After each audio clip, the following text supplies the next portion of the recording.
welcome back to Backyard Buckets, and I'm going to keep the intro pretty short because we got a lot to discuss in a very short amount of time. But if you're new here, make sure to like and subscribe. Really helps us out, and it only takes a second out of your time. It'd be greatly appreciated. With that being said, today we're talking about Bradley Beal, and I know he said that he wants to stay in Washington, he wants to win in Washington, but I'm not sure how much truth there is to that, or if he's going to get his wish, because it doesn't look like the Wizards are really going to be able to put a decent roster around him at all anytime soon. I mean, they got like $40-some million tied into the Westbrook contract, something like that. And then Beal himself is a max contract player, so they're really strapped up against the cap. But today, there's been all kinds of like rumored trades and stuff, expecting Bradley Beal to demand a trade. Now, he obviously kind of shocked everybody and said he didn't want to be traded. That's what he discussed with the Wizards. But today, we're going to be acting like he does want to get traded.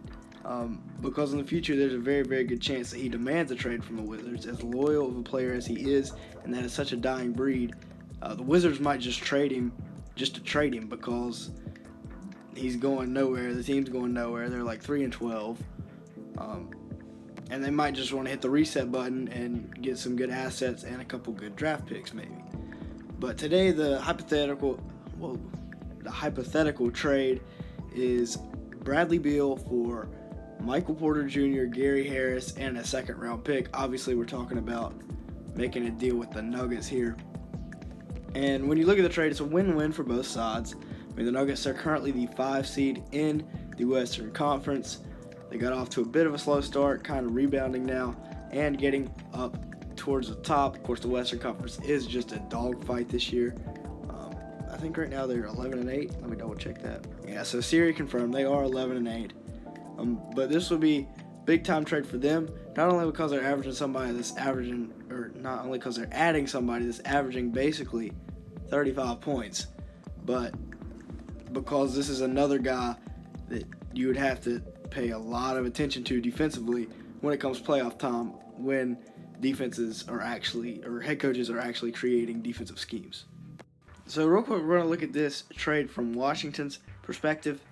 And in my opinion, this is the best, most realistic return they could get for Beal. Now, I have seen C.J. McCollum mocked to the Wizards, but that doesn't really make sense. Like, if I'm the Blazers, I'm not giving up McCollum, especially when him and Dame have been playing together for so long. The Heat are really, really hesitant to give up Tyler Hero, among others in their young core.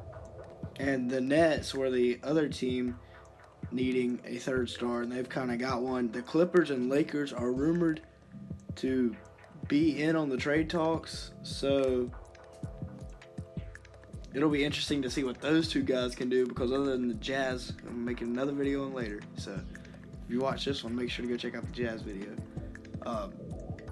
The two LA teams, who are supposed to be the two best teams in the conference on paper, making a run at Bradley Beal, that'd be something really, really interesting too. But Michael Porter Jr., he gives Washington somebody to build around. I mean, he's 6'11" and can shoot. He's 22 years old, all the potential in the world. That's a great guy to build a franchise around, in my opinion, especially once you get off the Westbrook money. And then you got Gary Harris, who can also score the ball a decent amount. He's a pretty good two-guard, and he can come in and play immediately, impact the franchise immediately. He is only 26 years old. Now going back to the Nuggets side of things, statistically, their offense is really, really good. They're 4th in offensive rating in the NBA, and they are 3rd in points per game as a team in the NBA. Harris and Mike Porter Jr., I mean, together they average 28 points, but Bradley Beal averages 35 points. I mean, you're talking about taking one of the best offenses in the NBA and putting a 35-plus point per game scorer in it. I mean, I know he's doing it all by himself. He doesn't really have many people to pass to, but the dude's averaging 35 points a night in the NBA. That's like MJ James Harden scoring levels. He would just take this whole offense to the next level. Jokic, Beal, and Murray, that's an insane amount of scoring, and how are you really going to guard that? Looking at it like from the Lakers' perspective, you got AD for Jokic. I guess you put LeBron on Jamal Murray. That's what they did in the Western Conference Finals, right? But then when the Nuggets were trying to make their comeback, they started to run a little bit dry on points. The Lakers kind of locked them up. So you add in Bradley Beal, 35-plus points per game. That kind of, that's another guy. Do you put LeBron on Bradley Beal now and let Murray go crazy? You got to just try to pick your poison and don't really know what to expect, other than knowing that you're going to get a bunch of points dropped on your head if you put or try to put Dennis Schroeder on Bradley Beal. And the good thing is, for both of these teams, we've got film, almost the same teams. Of course, the Lakers really improved this year, adding in Montrezl and Dennis Schroeder. They did lose a lot of their vets, though, so that could be a big thing, especially with the defense that they lost. Another one of the hidden bonuses of this trade, you could say, for the Nuggets is it gives their young guys, their really, really young developmental guys, some time on the court, possibly, especially with some of the injuries they've sustained. Guys like Bol, Zeke Naji, R.J. Hampton, among others, could get some minutes. R.J. Hampton, he's a guy that in high school, he was a really highly rated recruit, and he looked like he could really put the ball in the basket. And then he went overseas, didn't have the greatest year, kind of got, taken back a little bit, didn't do the greatest, so his draft stock really fell. But he could be definitely one of the sleepers of last year's draft and one of the more breakout players here before long.